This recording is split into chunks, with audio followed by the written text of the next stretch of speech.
Assalamualaikum warahmatullahi wabarakatuh. Perkenalkan, kami dari kelompok pertemuan 6 akan menjelaskan tentang filsafat etika komunikasi dengan judul kasus keberadaan kasus COVID-19 di Indonesia serta perbedaan dampak dalam aspek kehidupan. Di sini ada saya Miftahul Nurjana, lalu ada Elbiana Julia dan juga Kakak Satria David.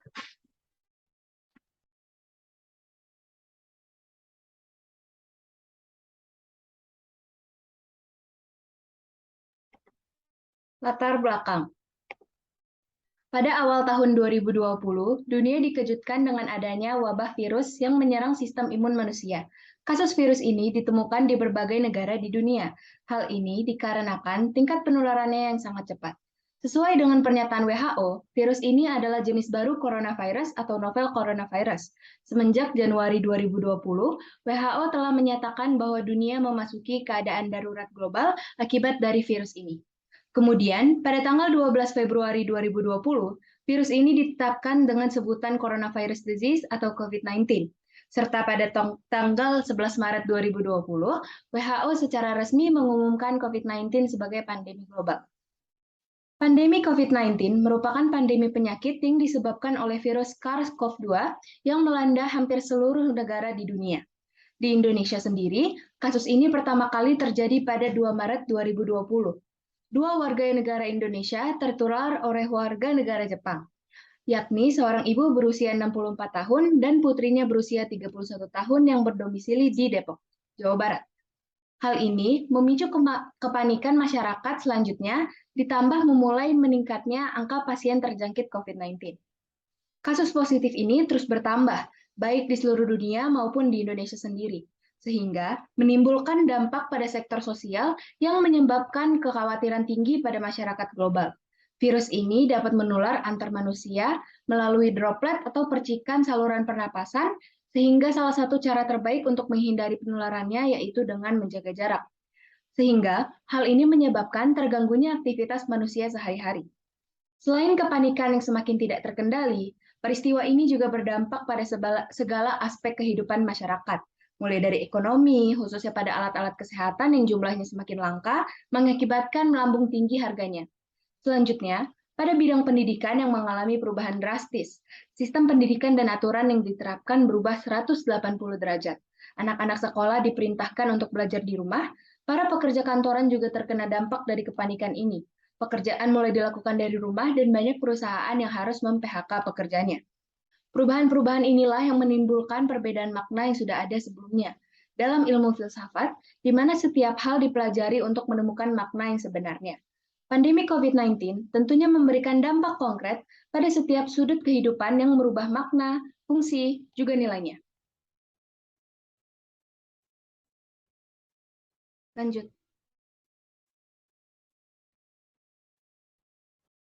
Rumusan masalah. 1. Bagaimana keadaan awal masyarakat Indonesia akibat COVID-19? 2. Bagaimana ilmu filsafat menjelaskan makna dalam perbedaan tersebut? 3. Hubungan dampak COVID-19 dengan pandangan ilmu filsafat. Tujuan. 1. Mengetahui keadaan Indonesia pada masa pandemi COVID-19. 2. Memberikan gambaran cara pandang filosofis terhadap pandemi COVID-19.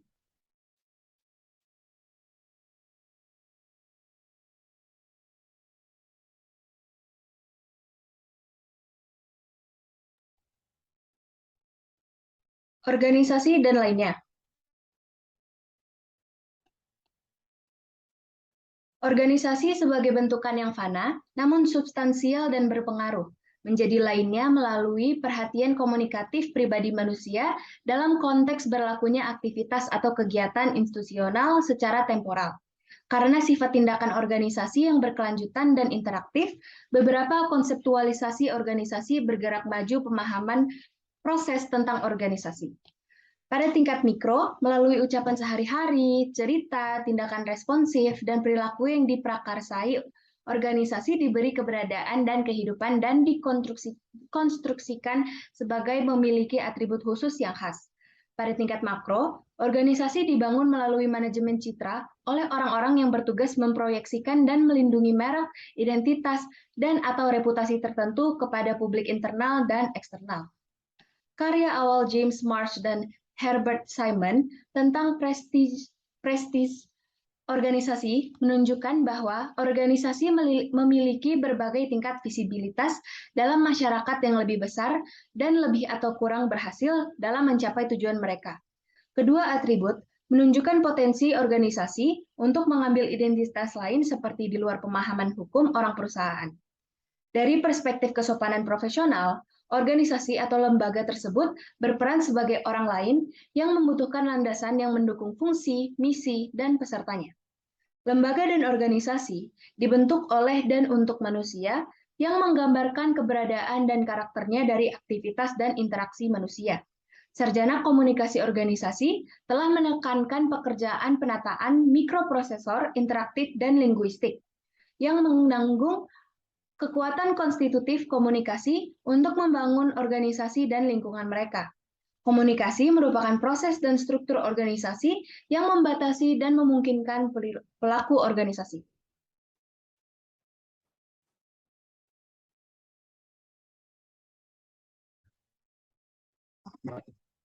Etika dalam artikel surat kabar. Apa yang harus dihitung sebagai etika komunikasi dari artikel surat kabar tertentu? Alih-alih mendefinisikan etika dan analisis komunikasi secara terpisah, Alain Returno berpendapat bahwa sintakna atau hubungan kata-kata ini harus diambil secara keseluruhan. Artinya, yang diperhitungkan di sini bukanlah etika dan analitis yang diambil secara terpisah, melainkan melibatkannya sebagai media satu kesatuan yang dinamis. Tingkat diskusi yang berbeda akan bertujuan untuk evaluatif, misalnya untuk mengevaluasi bagian. Namun, evaluasi terkait erat dan resep di satu sisi, resep menyiratkan evaluasi, dan di sisi lain, evaluasi membutuhkan kriteria dan juga dirumuskan dalam tuntutan. Di antara kriteria tersebut adalah etika jurnalis, yang mencakup kemampuan untuk bersikap adil dalam mewakili berbagai pihak. Dalam hal ini, dalam perbedaan pendapat yang terbuka dan mendalam. Kewajaran dan kecukupan perlakuan yang adil dan nilai kebenaran sebuah karya adalah kriteria klasik. Apa nilai penyajian kontroversi empiris dan material itu sendiri? Ini juga memberikan kesempatan untuk ekspresi moral, keterlibatan pihak-pihak dengan nilai-nilai, dan cara-cara para pihak membayangkan pihak lain. Dengan kata lain, para pelaku sengketa menyuarakan nilai-nilai tertentu dalam wacana mereka. Untuk teori nilai, Alain Returno mengacu pada teori Dewey. Tindakan penilaian adalah elemen yang benar-benar dihargai dan eksplisit harus memiliki beberapa prioritas dalam analisis. Kita perlu fokus pada wacana, nilai-nilai muncul dalam isi komunikasi. Dengan kata lain, kiasan dan pernyataan tidak langsung, dan bahkan pernyataan nilai yang negatif atau privat juga dimungkinkan, seperti yang akan kita lihat dalam artikel. Selanjutnya kita akan membahas kekompleksan situasi. Ketika membicarakan kekompleksan situasi, kita harus mulai dengan pertanyaan, apa tujuan yang dicari oleh artikel ini? Apa yang kita harap dapatkan dari artikel tersebut? Secara umum, beberapa membantu menjawab pertanyaan yang mungkin datang dengan mensituasikan genre dari artikelnya. Artikel tentu harus memberi kita beberapa elemen latar belakang, bahkan dengan batasan ruang yang tersedia. Haruskah itu memberi kita informasi saja atau melangkah lebih jauh dan bertujuan untuk membantu membuat kita dapat membentuk ide kita sendiri tentang masalah ini? Haruskah itu memberikan suara kepada orang-orang yang terlibat atau menyajikan fakta? Cara yang lebih sederhana untuk meringkas diskusi tentang tingkat analisis mungkin dengan memberikan perhitungan sederhana dalam bentuk daftar. Dengan daftar itu sendiri, kita dapat dengan mudah melihat mengapa tidak mungkin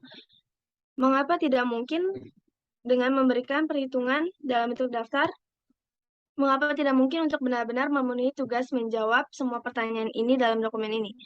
Prioritas harus diberikan pada beberapa tingkat di atas yang lain, khususnya pilihan kasus dibuat pada apa yang akan kita pertahankan sebagai kriteria yang paling relevan. Ketika menulis artikel kasus COVID-19 pertama di Indonesia, para penulis harus bisa menjelaskan asal-usul dan latar belakang dari virus COVID-19, sehingga tidak terjadi kesalahpahaman yang dapat menambah kepanikan audiens. Artikel harus mempunyai tujuan yang jelas. Selain menyampaikan informasi, namun juga mengedukasi. Seperti saat adanya peraturan baru yang berlaku, saat pandemi, contohnya menjaga jarak, memakai masker, dan mencuci tangan menggunakan sabun atau hand sanitizer, penulis diharuskan menjelaskan apa alasan peraturan-peraturan tersebut diterapkan.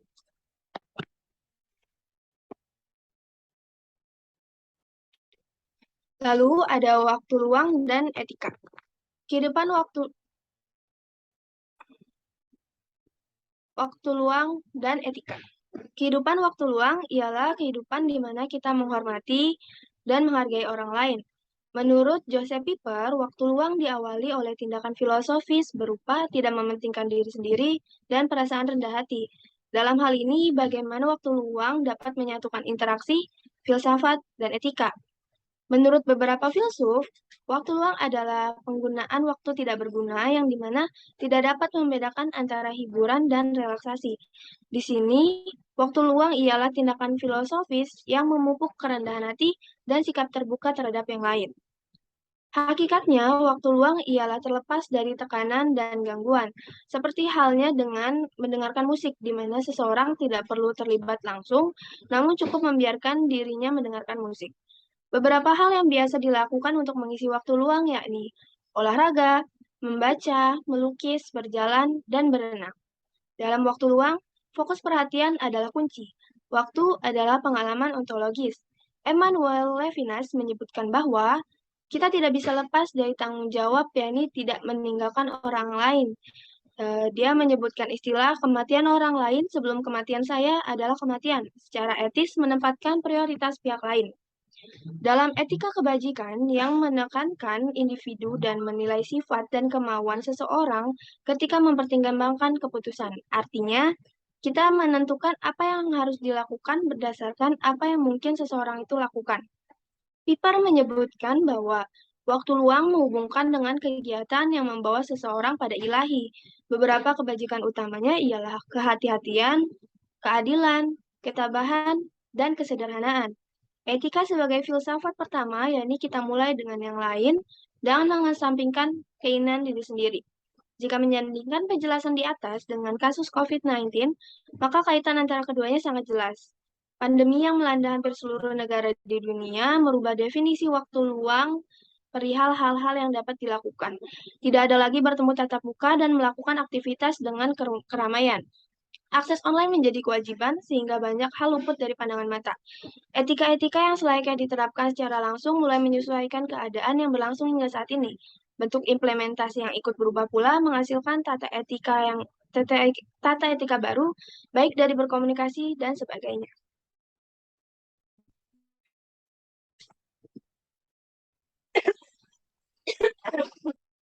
Ya, kemudian saya akan menjelaskan tentang etos dan moral. Nah, konsep etos itu memungkinkan kita untuk memahami kesulitan retoris, serta konseptual dari konsep klasik etos. Etos berarti pandangan hidup yang khas dari suatu golongan sosial. Etos berasal dari bahasa Yunani yang memberikan arti sikap, kepribadian, watak, karakter, serta keyakinan atas sesuatu. Sikap ini tidak saja dimiliki oleh individu, tetapi juga oleh kelompok bahkan masyarakat. Dalam retorika klasik, etos adalah daya tarik persuasif, salah satu dari 3 bukti artistik, berdasarkan karakter atau karakter yang diproyeksikan dari pembicara atau penulis. Juga disebut daya tarik etis atau argumen etis. Nah, menurut Aristoteles, komponen utama dari etos yang menarik adalah niat yang baik, kebijaksanaan praktis, dan kebijakan. Nah, sementara moral adalah baik buruk yang diterima umum mengenai perbuatan, sikap, kewajiban, dan sebagainya. Moral merupakan standar perilaku yang memungkinkan setiap orang untuk dapat hidup secara kooperatif dalam suatu kelompok. Moral dapat mengacu pada sanksi-sanksi masyarakat terkait perilaku yang benar dan dapat diterima. Secara etimologi, moral berasal dari bahasa Latin, yang dalam bahasa Latinnya itu juga sama seperti artinya dengan etos dalam bahasa Yunani. Di dalam bahasa Indonesia, kata moral diterjemahkan dengan aturan kesusilaan, ataupun suatu istilah yang digunakan untuk menentukan sebuah batas-batas dari sifat peran lain, kehendak, pendapat, atau batasan perbuatan yang secara layak dapat dikatakan benar, salah, baik maupun buruk. Kata moral sering disamakan dengan kata etika, karena kedua kata tersebut sama-sama mempunyai arti kebiasaan adat. Moral itu sendiri dapat diartikan sebagai nilai-nilai dan norma-norma yang menjadi pegangan bagi seseorang atau kelompok dalam mengatur tingkah lakunya. Di samping itu, terdapat kata yang berhubungan dengan moral, yang merupakan kata berimbuhan yang berasal dari kata moral, yaitu moralitas. Moralitas adalah sifat moral atau keseluruhan asas dan nilai yang berkenaan dengan baik dan buruk.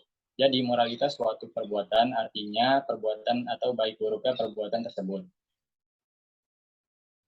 Istilah manusia menyebut ke manusia atau orang lain dalam tindakan yang memiliki nilai positif. Manusia yang tidak memiliki moral disebut amoral. Artinya dia tidak bermoral dan tidak memiliki nilai positif dalam pandangan manusia lainnya. Sehingga moral adalah hal yang mutlak, harus dimiliki oleh manusia. Moral secara eksplisit adalah hal-hal yang berhubungan dengan proses sosialisasi individu. Tanpa moral, manusia tidak bisa melakukan proses sosialisasi. Moral dalam zaman sekarang memiliki nilai implisit karena banyak orang yang memiliki moral atau sikap amoral itu dari sudut pandang yang sempit. Moral itu sifat dasar yang diajarkan di sekolah-sekolah dan manusia harus memiliki moral jika ia ingin dihormati oleh sesamanya. Moral adalah nilai kemutlakan dalam kehidupan bermasyarakat secara utuh. Penilaian terhadap moral diukur dari kebudayaan masyarakat setempat. Moral adalah perbuatan, tingkah laku atau ucapan seseorang dalam berinteraksi dengan manusia. Apabila yang dilakukan seseorang itu sesuai dengan nilai rasa yang berlaku di masyarakat tersebut dan dapat diterima serta menyenangkan lingkungan masyarakatnya, maka orang itu dinilai memiliki moral yang baik. Begitu juga sebaliknya. Moral adalah produk dari budaya dan agama. Setiap budaya memiliki standar moral yang berbeda-beda sesuai dengan sistem nilai yang berlaku dan telah terbangun sejak lama. Nah, di saat pertama kali pandemi COVID-19 muncul di Indonesia ini itu mempengaruhi etos, terutama etos kerja, produktivitas, dan juga motivasi karyawan. Beberapa dampak yang diakibatkan pandemi tersebut antara lain adalah karyawan tidak bisa bekerja dan berkomunikasi secara efisien. Di sisi lain, aktivitas dan kegiatan menjadi terbatas karena bekerja secara daring dinilai tidak efektif dan munculnya indikator inisiatif yang merupakan karakteristik dari etos kerja itu sendiri. Selain berpengaruh terhadap produktivitas, COVID-19 yang secara tidak langsung memberikan pemberlakuan WFH kepada karyawan membawa dampak terhadap etos kerja itu sendiri. Hal ini hampir sama dengan hasil penelitian yang dilakukan oleh Priyansa yang mengkaji tentang perencanaan dan pengembangan sumber daya manusia. Dari hasil penelitian tersebut didapatkan hasil bahwa terdapat beberapa faktor yang mempengaruhi etos kerja pada pandemi COVID-19. Salah satu faktornya adalah kondisi geografis atau lingkungan yang mendukung. Singkatnya, lingkungan atau kondisi geografis dapat memunculkan hambatan maupun peluang terhadap karyawan atau tenaga kerja itu sendiri. Dikatakan mendukung atau memberikan peluang jika kondisi lingkungan dapat meningkatkan etos kerja. Jika lingkungan tersebut tidak mendukung, maka hal ini dapat dikatakan menjadi hambatan terhadap karyawan atau tenaga kerja sendiri. Kondisi lingkungan yang dimaksud tersebut yaitu dapat dihubungkan dengan terjadinya pandemi COVID-19. Di sisi lain, dari penelitian tersebut didapatkan hasil bahwa terdapat beberapa dampak terhadap cara kerja karyawan atau tenaga kerja. Hal ini dikarenakan karyawan harus lebih banyak tinggal di rumah dibandingkan harus berkumpul dengan karyawan lain. Dampak yang paling umum terjadi atau kerap kali dirasakan oleh karyawan adalah pekerjaan yang tidak dapat dilakukan secara leluasa dan maksimal jika dilakukan di rumah dibandingkan ketika mereka di kantor. Menurut Priyansa, beberapa dampak etos kerja yang diakibatkan akibat pandemi tersebut antara lain adalah karyawan tidak bisa bekerja dan berkomunikasi secara efisien untuk mendukung keahlian interpersonal mereka. Di sisi lain, aktivitas dan kegiatan menjadi terbatas karena bekerja secara daring yang dinilai tidak efektif dan mendukung munculnya indikator inisiatif yang merupakan karakteristik dari etos kerja itu sendiri. Terakhir, bekerja di rumah menyebabkan karyawan tidak mendapatkan pendapatan yang bertambah, melainkan pendapatan mereka berkurang. Sehingga hal ini memunculkan sifat kehati-hatian dalam bekerja dan mengelola pendapatan. Selanjutnya, komunikologi dan etika kedirian. Komunikologi ilmu manusia tentang wacana yang terkandung termasuk dalam ilmu sosial komunikasi. dan memiliki akar sejarah yang kuat di beberapa bagian ilmu, terutama filsafat dan psikiatri. Sayangnya, karena sekarang otak dianggap sebagai objek material dan asal-usul kesadaran, serta mengabaikan pikiran sebagai konstruksi semiotik, sosial budaya, dan juga fenomenologis, psikiatri berisiko kehilangan relevansinya dari ilmu pengetahuan manusia. Sangat disesalkan jika tidak memalukan bahwa psikiatri sebagian besar telah meninggalkan minat historisnya yang kaya dalam komunikasi manusia. Isaac Echat membawa filosofi etika komunikasi untuk mempertimbangkan hal-hal yang mungkin berasal dari komunikologi.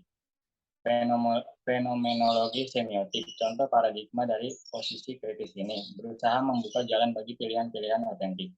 Fenomenologi pengalaman depresi membawa kita untuk menempatkan komunikasi di depan dan di tengah. Keterasingan dari orang lain adalah tema yang berulang. Sulit untuk mengungkapkan paradoks ketidakmampuan berkomunikasi. Entah bagaimana dikucilkan, ingin kembali, tapi tidak berdaya untuk kembali ke hubungan semiotik manusia yang normal. Sekarang obat membenarkan keterasingan, memungkinkan untuk bersama orang lain tetapi tanpa benar-benar melibatkan mereka dalam wacana. Cepat atau lambat, pasien mulai menerima diri sebagai produk, bukan interaksi manusia tetapi kimia otak. Komunikologi mengambil pendekatan ilmu pengetahuan manusia untuk wacana yang mungkin terbukti bermanfaat bagi orang-orang yang menghadapi masalah depresi dan pengobatan. Ada ketegangan tak terelakkan yang diperoleh antara bidang semiotik, di mana semua pemikiran ada dalam tanda dan kesadaran hidup, di mana pemikiran diwujudkan dalam praktik. Dalam semiotika, pengalaman seperti itu dipahami sebagai semiosis, tindakan tanda dalam wacana di mana tanda memediasi pengalaman, menghasilkan tanda henti untuk tanda-tanda berikutnya. Begitu kita menerima satu tanda seperti depresi yang dipahami sebagai biologis penyakit, maka lebih mudah untuk menerima tanda-tanda berikutnya yang mengarah pada perawatan kimia. Masalah kimia seperti ketidakseimbangan serotonin dan non-adrenalin di otak secara logis harus ditangani dengan penyesuaian kimia. Pikiran tentang diri dan dunia sosial dibentuk oleh batas-batas tanda. Tanda-tanda mengatur hal-hal masuk dan hal-hal keluar. Ketika pendekatan ilmu pengetahuan tersebut dipertemukan dengan kasus-kasus di dunia dan dalam konteksnya kasus COVID-19 pertama di Indonesia, komunikasi secara besar-besaran melalui media televisi dilakukan agar masyarakat Indonesia tetap waspada dan siaga akan masalah yang sedang terjadi. Begitu kita menerima satu informasi, tentunya mudah bagi kita untuk menerima informasi lainnya yang mengarah pada cara pencegahan maupun pengobatan virus COVID-19 saat itu.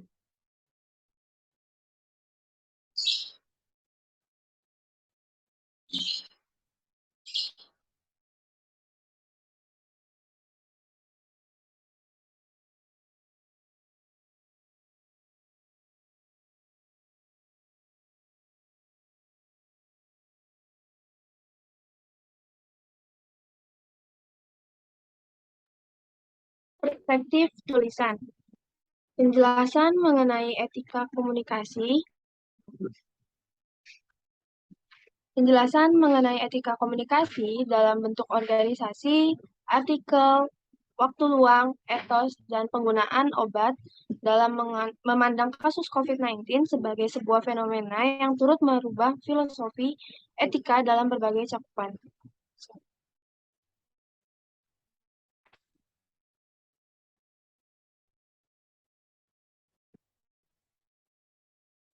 Disebutkan sebelumnya bahwa pandemi COVID-19 membawa perubahan pada banyak hal. Penulisan artikel misalnya yang mengikuti aturan dan etika sehingga informasi yang diberikan dalam informasi sesuai dengan informasi yang diterima. Setelahnya dalam waktu luang di mana konsep ini berubah semenjak COVID-19 melanda.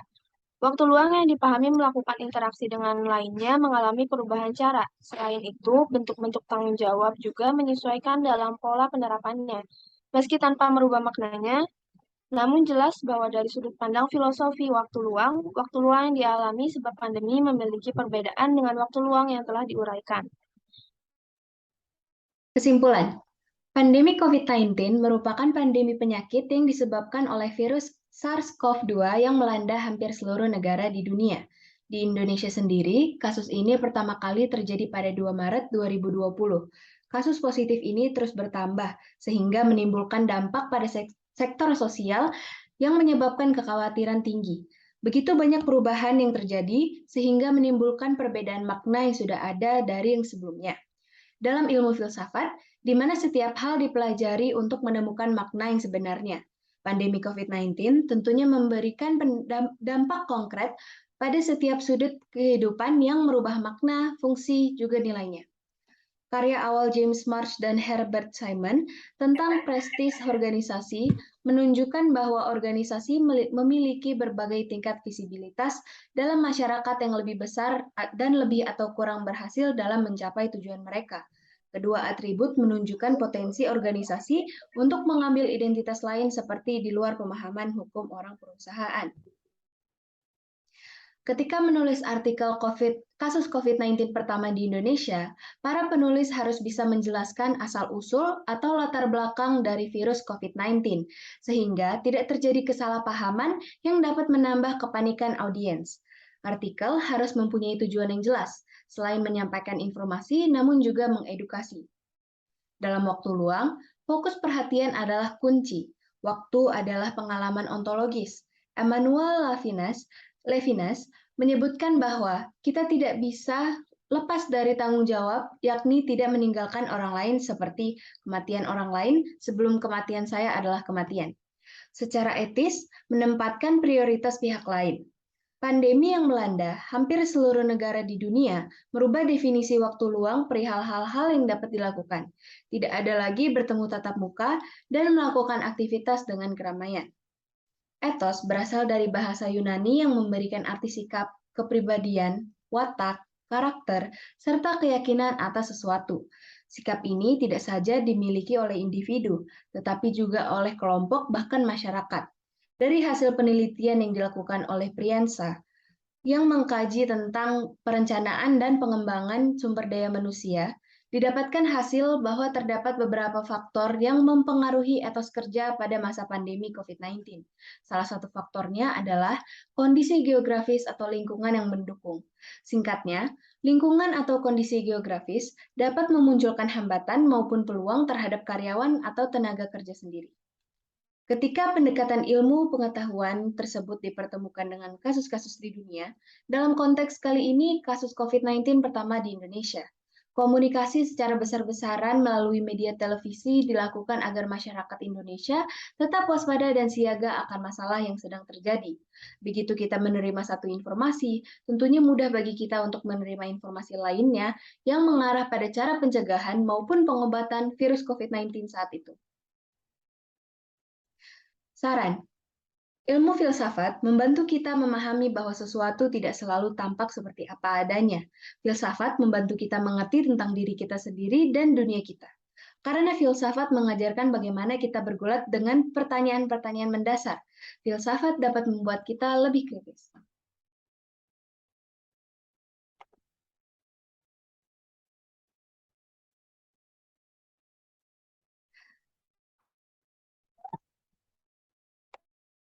Miftah closing. Sekian presentasi dari kelompok pertemuan 6. Mohon maaf atas kekurangannya. Wassalamualaikum warahmatullahi wabarakatuh.